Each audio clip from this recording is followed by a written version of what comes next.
Il est revenu comme un simple livreur, mais ce qu'il a découvert a détruit toute sa famille. Le soleil écrasait la ville. Les klaxons, la poussière, la chaleur, tout annonçait une journée ordinaire.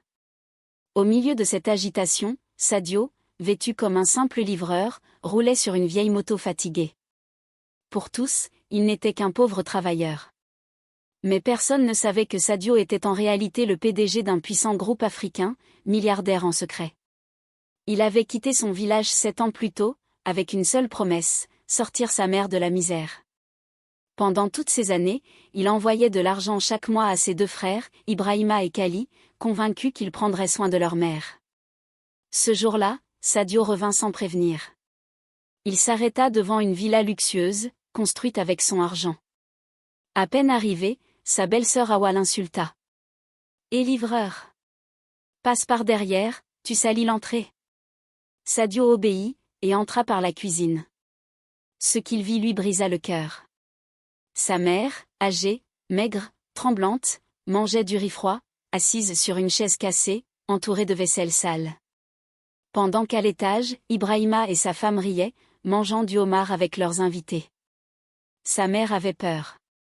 Même peur de parler. Elle cachait son bol dès qu'on entrait.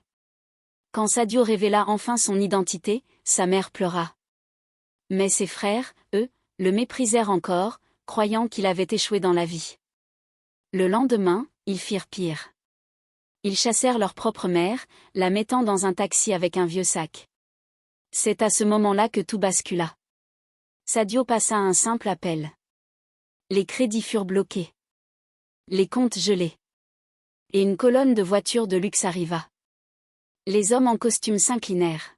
« Bonjour Monsieur le Président. » En quelques minutes, les traîtres perdirent tout. La villa fut transformée en centre d'accueil pour personnes âgées, dirigée par la mère elle-même. Et Sadio repartit avec elle, la tête haute. Parce qu'en Afrique, trahir sa mère, c'est trahir son destin. Dis-nous en commentaire de quel pays tu nous regardes. Abonne-toi à Mémoire d'Afrique. Active la cloche. Car ici, chaque histoire porte une leçon de vie africaine.